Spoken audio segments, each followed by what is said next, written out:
Romain ou Guillaume. J'ai 2 Guillaume. Ok, je commence.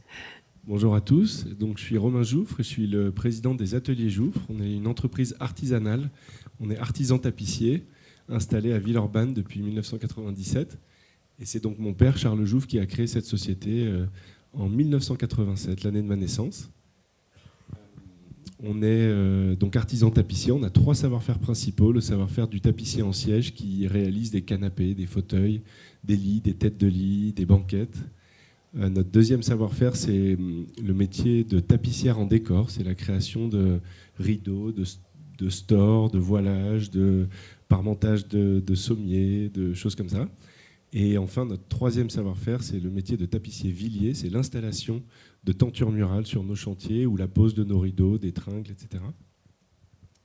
Et pour finir, on est aujourd'hui installé sur 4 pays, puisqu'on a notre atelier principal historique à Lyon, à Villeurbanne, mais on a aussi un atelier que j'ai développé pendant 10 ans à New York, dans le quartier du Queens, où on a 60 collaborateurs aujourd'hui, dont une quarantaine d'artisans. Un atelier assez historique aussi au Maroc, à Rabat, où mon père a débuté sa carrière. Et enfin, mais c'est tout nouveau, on lance un atelier à Londres, dans le nord-ouest de Londres. Pour le moment, il y a 2 personnes. Voilà. Et moi, à l'inverse de mon père Charles, qui était artisan, je ne suis pas artisan, j'ai fait une école de commerce. Et j'ai rejoint l'entreprise en 2014 grâce à la perspective de partir développer cet atelier à New York, où j'ai vécu pendant 10 ans. Je suis rentré fin 2022. Et voilà un petit peu mon parcours et la présentation de l'entreprise Jouffre. Merci beaucoup. Guillaume, oui. Voilà, vous êtes architecte. Donc, Guillaume Second, architecte de l'agence Second Guyon Architecte. Donc, on est une agence implantée à Lyon depuis 2004, avec une particularité au niveau de l'exercice, c'est que la majorité de nos projets se font à l'export, principalement en Afrique de l'Ouest, mais dans d'autres pays également, en Équateur, en Australie. Donc sans restriction, on va dire, géographique. Ce parcours, en fait, moi, j'ai commencé juste après l'école. Donc j'ai fait mon école à Lyon, puis après en Suisse. J'ai habité à Madagascar, en Inde, en Allemagne. Et du coup, s'est développé, on va dire, le goût pour l'ailleurs, pour les rencontres. Et c'est comme ça qu'on a pu développer au sein de l'agence, on va dire, ce travail spécifique à l'export. Voilà. Et puis actuellement, donc on est une douzaine à Lyon. Et on a également des personnes qui sont en poste au Togo, en Côte d'Ivoire, au Burkina Faso et bientôt en Mauritanie. Voilà, pour le suivi des projets à pied d'œuvre, on va dire, sur site. Et donc on pourra en reparler donc, avec la beauté comme vecteur culturel aussi à ce moment-là. Tout à fait. Un vrai sujet comme tissage, on va dire, d'échange, effectivement, dans tous les projets qu'on suit. Merci. Et donc, tout de suite à ma droite, Guillaume Sardin. Vous êtes artiste, mais voilà, avec une carrière auparavant qui vous a fait toucher à plein d'autres choses. Oui, en fait, maintenant je suis artiste. J'ai fait des études d'architecture à Nantes. Et juste après, j'ai eu l'occasion, en fait, par hasard, d'arriver au Rwanda. Parce que c'était la crise des subprimes, donc comme quoi le monde, on ne décide pas vraiment de ce qu'on fait et on atterrit dans des endroits qu'on n'aurait jamais imaginé. Et là-bas, j'ai eu l'opportunité de devenir enseignant de théorie et d'histoire de l'architecture. Et j'y suis resté 5 ans. Et ça a été une expérience assez fantastique. Et après 5 ans, je suis rentré en France, où j'ai travaillé dans l'architecture d'intérieur de luxe pour Juan Pablo Molineux, par exemple. Et après quelques années, encore une fois, la vie décide à notre place, aussi le Covid, comme quoi. Et j'ai arrêté l'architecture pour devenir artiste et un peu reconnecter avec ce que le Rwanda m'avait appris, de décentrer le regard, de raconter des histoires. C'est souvent ce qu'on essaye aussi avec l'architecture et c'est pas forcément facile avec les structures actuelles de production des espaces. Et donc, peut-être avec plus d'humilité, reprendre le dessin et raconter des histoires avec. Merci. Alors, j'aimerais... Voilà, on a abordé tout à l'heure la notion de beauté comme étant quelque chose d'assez subjectif, mais il y a aussi des choses qui nous sont, je n'ai pas envie de dire imposées, mais qui viennent de notre culture, de notre milieu social. Les critères varient beaucoup en fonction de ça.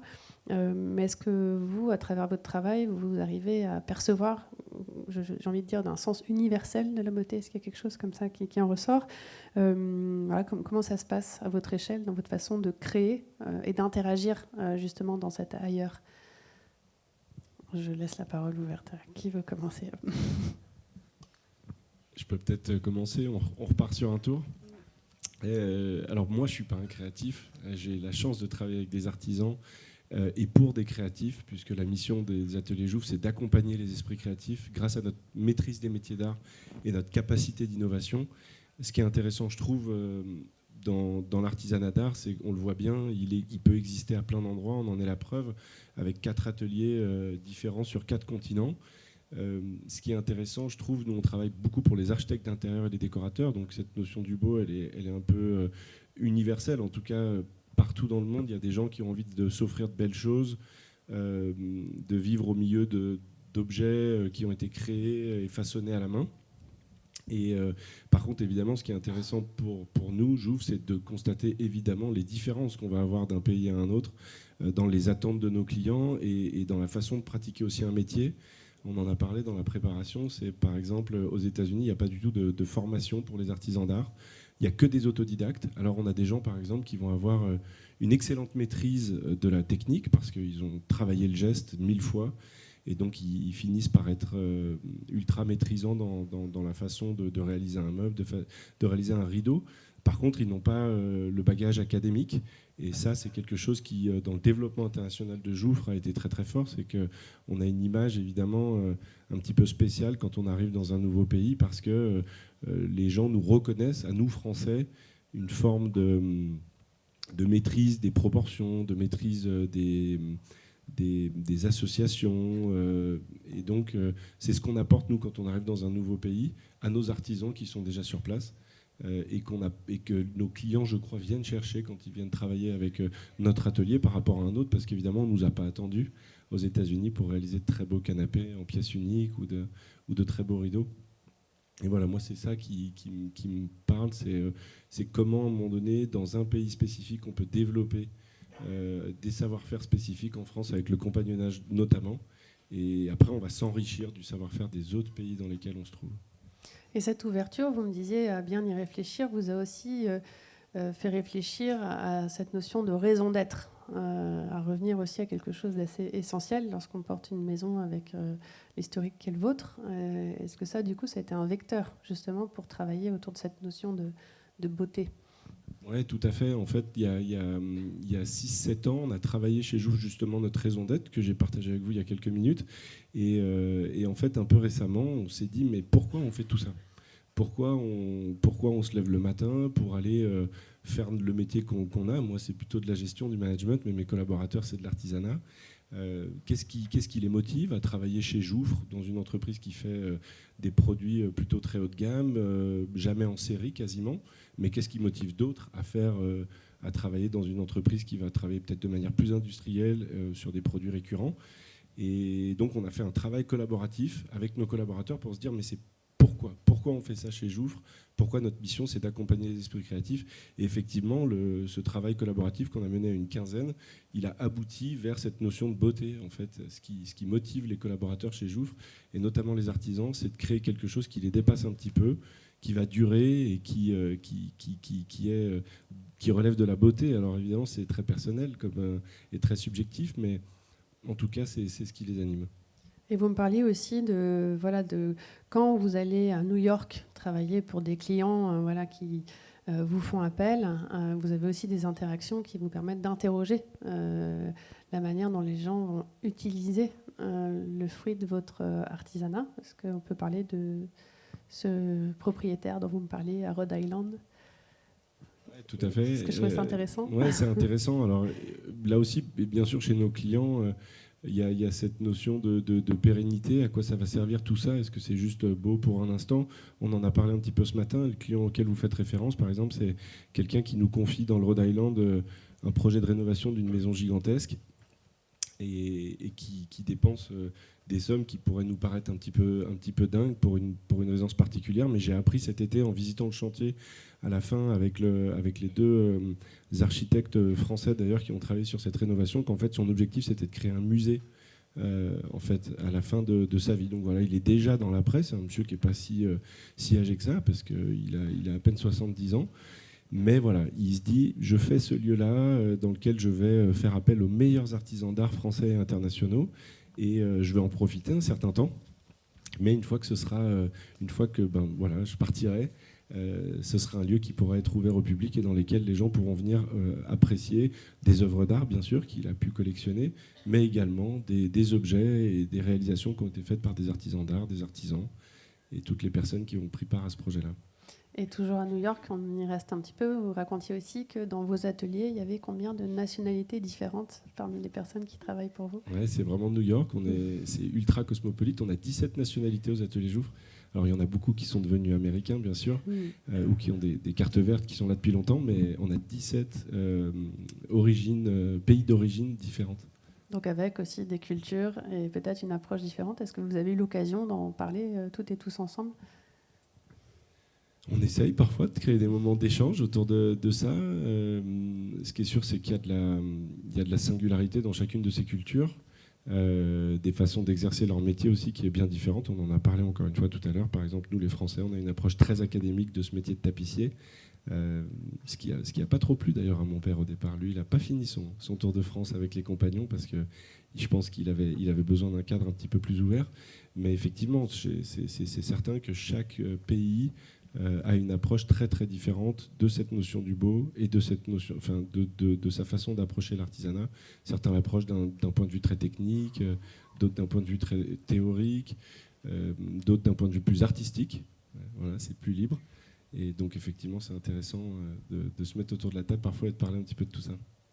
Entendu, merci. Alors Guillaume, vous, avec l'architecture, dans les pays où vous intervenez, comment ça se passe? Voilà, alors il y a déjà pour moi une question qui se pose qui est assez fondamentale, c'est la question de la légitimité, on va dire, d'aller travailler à l'export.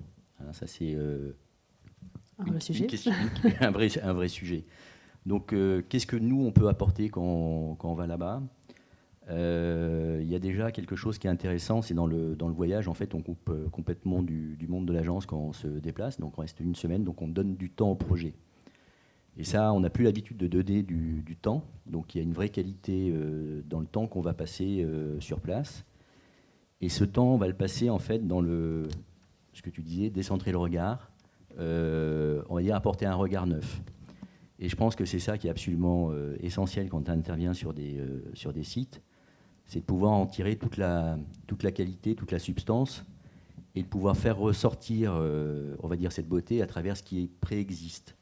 Et surtout faire très attention aux équilibres et de ne pas venir dénaturer. Quand on intervient dans certains sites, c'est extrêmement important de pouvoir conserver ce qui doit l'être, démolir, parce que de temps en temps, il faut démolir, réaménager. Et ça, c'est peut-être l'expertise qu'on peut avoir, on va dire, en arrivant avec ce regard neuf, mais on pourrait très bien le pratiquer aussi ailleurs, hein, en France, ou de se dire, voilà, il y a des endroits qui sont délaissés, mais qui ont une qualité.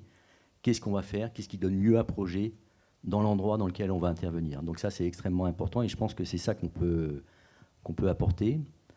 J'ai un exemple, on est intervenu sur un ancien palais colonial, donc qui avait toute la charge, on va dire, du bâtiment représentant le pouvoir colonial, après qui est devenu la primature, donc représentant le pouvoir de l'État. Il y a eu un coup d'État. Du coup, le bâtiment avait des stigmates de balles sur la façade et c'était une zone militarisée. On est arrivé sur ce site-là et on connaissait tout à fait l'histoire du site, mais on s'est dit, voilà, on va le transformer. Et dans la proposition du programme, c'était de construire un musée en extension de ce bâtiment-là. En disant, quelque part, on le met à part, on a un très beau site, mais on met à part ce bâtiment-là. Et d'où le propos du projet a été justement de réinvestir ce bâtiment pour, quelque part, lui redonner une nouvelle vie, avec des pratiques d'art contemporain dedans. Et du coup, ça participe également du projet et de la beauté du projet, on va dire, de se dire qu'on va transformer le regard qu'on peut avoir sur des existants.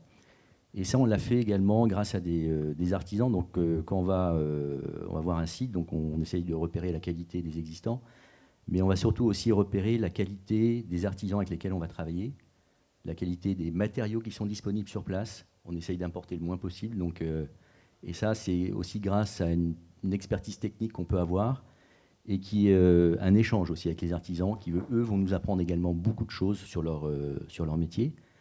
Et ça va être très important aussi d'approcher une matérialité qui fait sens dans le milieu dans lequel on construit, pas déconnecté. Et après, ça c'est très important, on va dire tout ce qui est, on en a parlé tout à l'heure, les matériaux, leur qualité au toucher, à la lumière, au son. Tous ces éléments-là vont participer, on va dire, de l'harmonie générale du projet qu'on va mettre en place.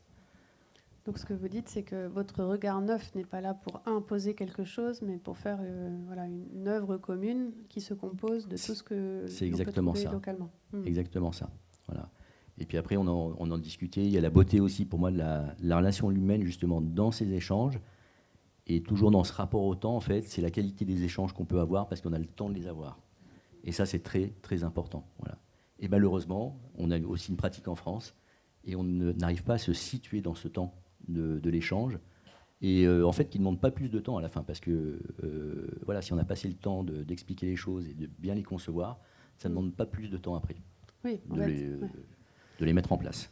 Ouais, c'est ce mot d'écoute, moi, qui me vient depuis le début de la matinée. Hein, savoir s'entendre et s'écouter. Tout à fait. Et le fait qu'on passe un bon moment permet de faire de belles choses.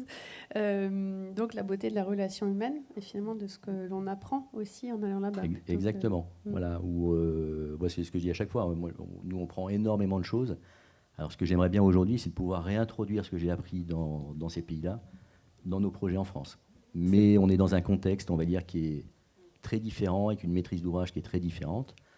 Voilà, ce qui n'est pas évident. Alors là, on a une maîtrise d'ouvrage ça dépend des commandes. Mais du coup, on travaille pour des banques de développement, donc directement, qui financent des projets qui sont menés directement par des États. Et du coup, les personnes nous font confiance à 200%. Donc on n'est pas entouré de contrôle, de vérification, de rapports, etc.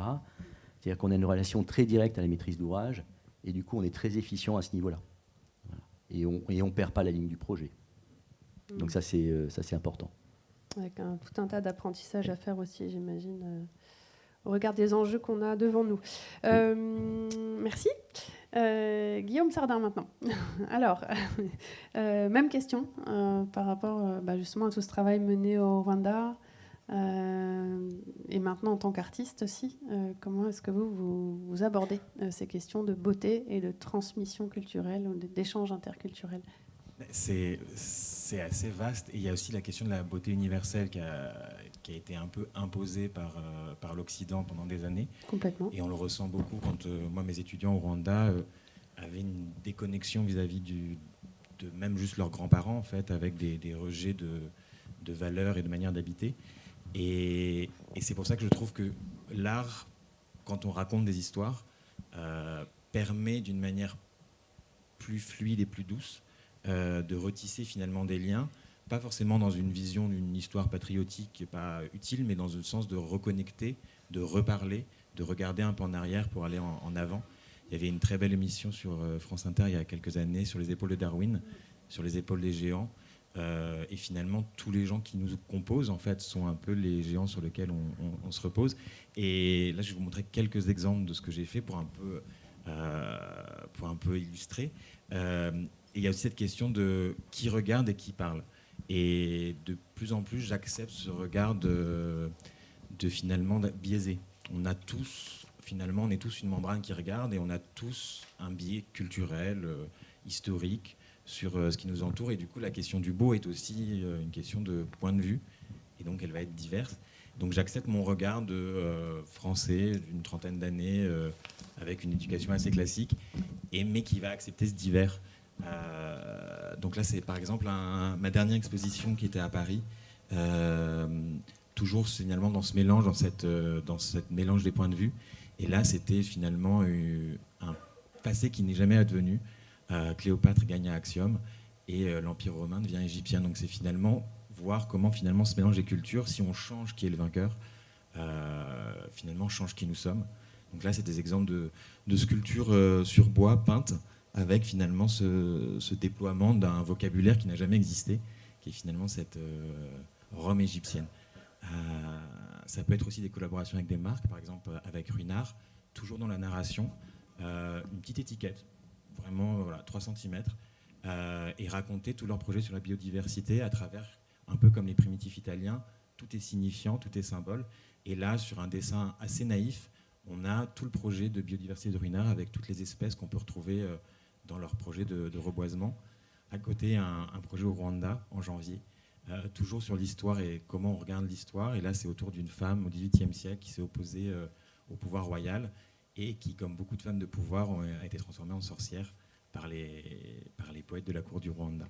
Donc ça, c'est en janvier. Et ça peut être des choses assez diverses aussi. Là, c'est avec l'équivalent des Galeries Lafayette en Thaïlande, des façades de 40 mètres de long qui acceptent finalement mon point de vue de français sur une culture qui n'est pas la mienne, mais aussi aller travailler l'épaisseur du temps.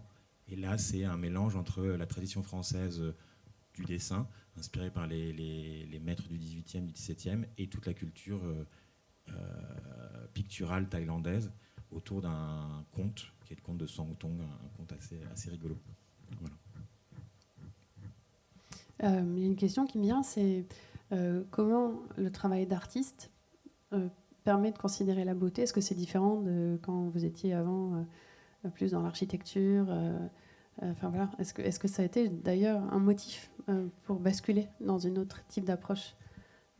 Je pense que inconsciemment, oui. En fait, comme ce que disait Nadia, en fait, quand on est architecte, on n'a plus le droit de parler de beau depuis Adolphe Loos et les années 20, du siècle d'avant.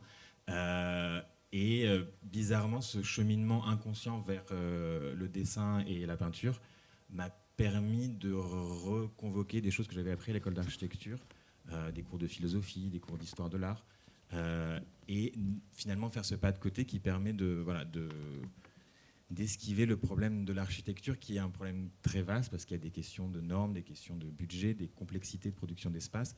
Et là, finalement, en revenant dans quelque chose de plus humble, je trouve, on permet de toucher finalement au tout monde et à la question du beau. Oui.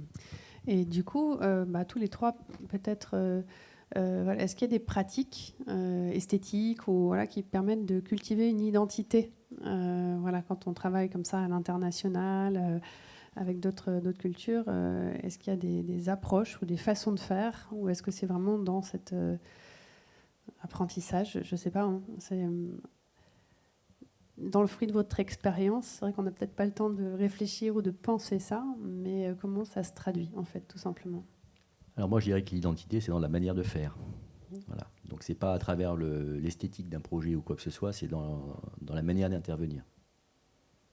Elle n'est pas... voilà, c'est une méthode, un ressenti, mais ce sera jamais stylistique, on va dire, ou ça jamais. Ok. Guillaume, vous m'aviez dit que quand vous êtes arrivé au Rwanda, vous aviez eu aussi un choc esthétique, quelque chose qui vous a pris. Et qu'est-ce que ça vous a appris, en fait, aussi, par rapport à qui vous étiez en arrivant là-bas?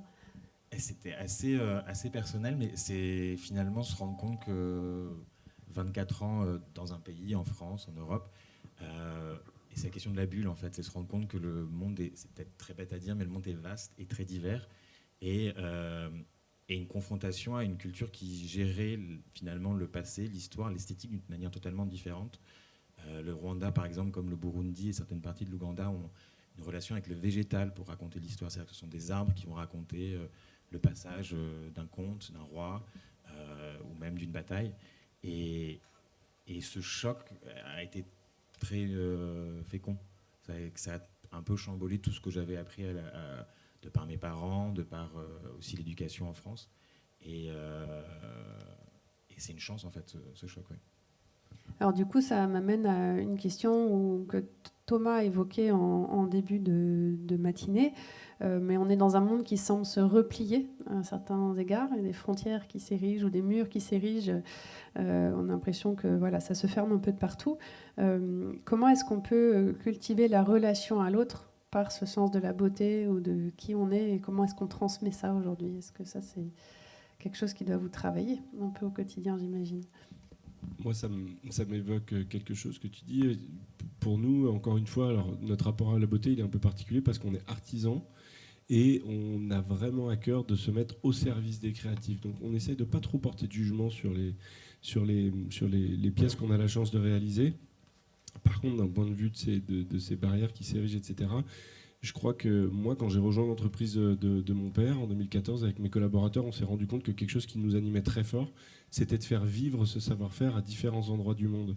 Et c'est pour ça qu'on a ce développement aujourd'hui à l'international, de développer des ateliers, mais toujours sur notre cœur de métier, qu'on adore et dans lequel on se sent bien, plutôt que de se dire on va plutôt ajouter par exemple d'autres savoir-faire à notre savoir-faire historique. Et l'avantage de ça, en lien avec ta question, c'est que ça nous permet évidemment de déplacer nos artisans d'un atelier à l'autre et du coup de faire tomber un petit peu ces barrières-là. Et aujourd'hui, nous, on a énormément de transferts de compétences d'un atelier à un autre. On partage évidemment les mêmes clients, mais en tout cas, du point de vue de nos artisans, ben voilà, c'est fantastique. On a déjà eu 4 ou 5 artisans au moins qui ont fait le voyage depuis New York vers les États-Unis pour des périodes plus ou moins longues. Certains sont restés des années. Jennifer, notre manager d'atelier siège actuel à Lyon, elle a fait 4 ans à New York. On a eu plusieurs jeunes filles qui sont parties là-bas sur des périodes de 1 an. On a un dessinateur qui a été formé à Lyon qui vient de partir au Maroc pour développer notre studio de design et méthode à Rabat. Là, la jeune fille qui part monter notre atelier londonien, elle s'appelle Caroline. Elle a fait 1 an et demi à New York en tant que chef de projet il y a quelques années. Elle est ensuite partie à Rabat pendant 3 ans pour développer toute la partie commerciale de Jouffre là-bas. Et puis elle voulait quitter le Maroc, elle voulait pas rentrer en France. Elle me dit moi j'adorerais aller à Londres. Je lui dis moi ça me plairait Londres, un atelier là-bas. Est-ce que tu serais partante de créer cet atelier? Et donc voilà, elle est partie il y a 3-4 mois pour créer cet atelier. Donc voilà, je trouve que ça aussi c'est chouette de pouvoir faire circuler tout simplement les gens à travers le monde pour qu'ils s'apportent mutuellement et qu'ils se renforcent aussi de leur passage à l'étranger. Est-ce que vous voulez rebondir dessus, Guillaume? Oui, alors pour moi, la richesse de l'hybridation est très importante, on va dire, dans les projets qu'on porte. Ça, c'est très clair que chacun se nourrit, on va dire, dans le cadre du projet. Et ça, pour moi, c'est une constituante même du projet. Elle n'est pas énoncée, on va dire, mais c'est dans la pratique qu'on la vit tous les jours. Ça, c'est certain. Surtout dans un monde mondialisé, où c'est important justement d'aller contre l'uniformisation du monde. Complètement. Et trouver justement, je reviens à la spécificité de chaque projet, de dire que chaque projet doit être spécifique dans le lieu dans lequel il s'implante, la culture constructive, la culture du pays. Voilà, il y a plein de facteurs qui vont faire que chaque projet doit être vraiment spécifique. Et est-ce qu'il y a eu des moments où ça a été compliqué, avec des visions Oui. Et comment on fait dans ces cas-là? Non, il peut y avoir, souvent, on a des complications avec ce qu'on peut, la vision qu'on peut avoir de la modernité, qu'on ne partage pas. Voilà, je dirais que qu'est-ce qui fait moderne, qu'est-ce qui doit être moderne. Donc, je ne sais pas si je l'exprime correctement, mais ça, c'est un point d'achoppement sur les projets.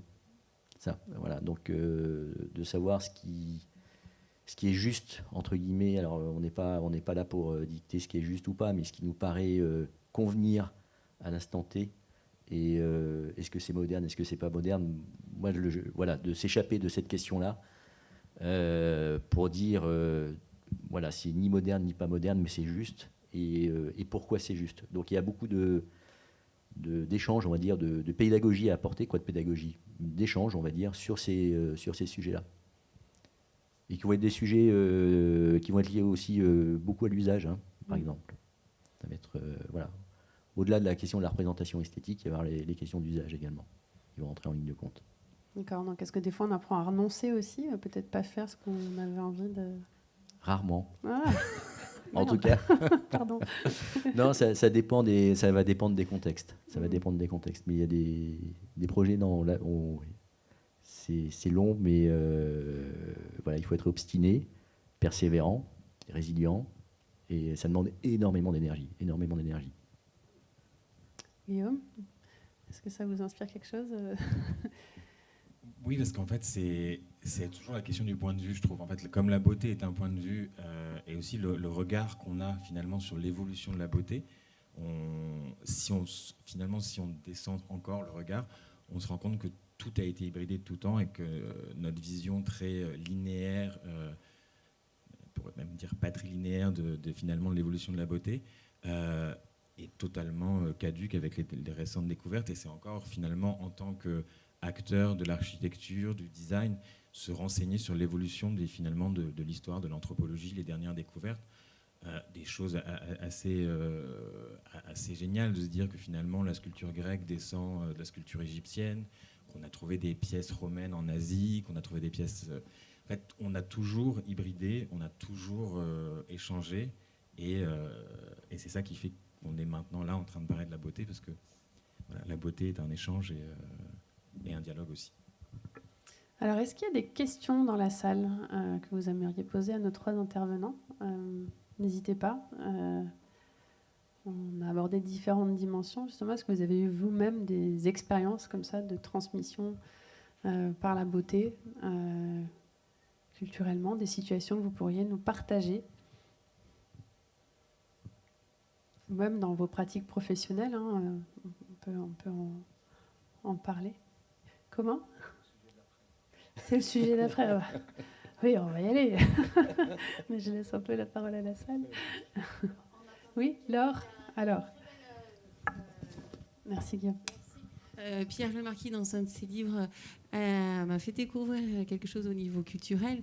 En fait, chez les Indiens Navarros, le mot beauté veut dire aussi le mot santé. Ah bah, ça c'est une... Je le prends dans ma besace. Oui, ah, voilà. On va vous amener un micro. N'hésitez pas à vous présenter. Là encore, c'est toujours intéressant de savoir d'où vous parlez.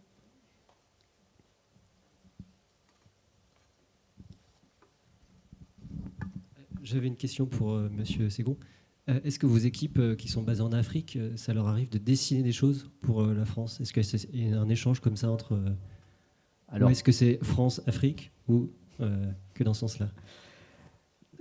Ça va dépendre, parce que c'est pas que l'Afrique, mais ça va être partenariat. Alors on a des équipes sur place qui sont plus des équipes opérationnelles pour les suivis de chantier, pour ces éléments-là. Après, on a des partenaires sur place, donc qui ne font pas partie de l'agence, donc c'est d'autres confrères architectes avec lesquels on échange.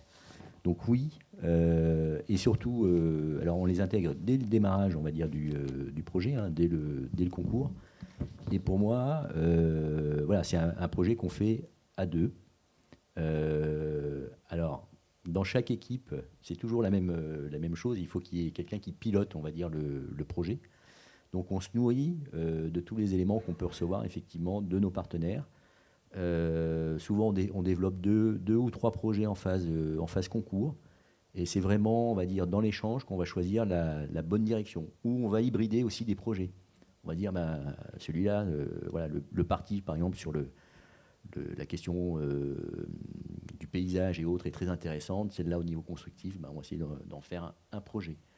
Donc, oui, on a ces échanges-là, tout à fait. Est-ce qu'il y a une autre question, une autre remarque ou un autre partage d'expérience ? Non, tout va bien. Bon, merci à tous les 3.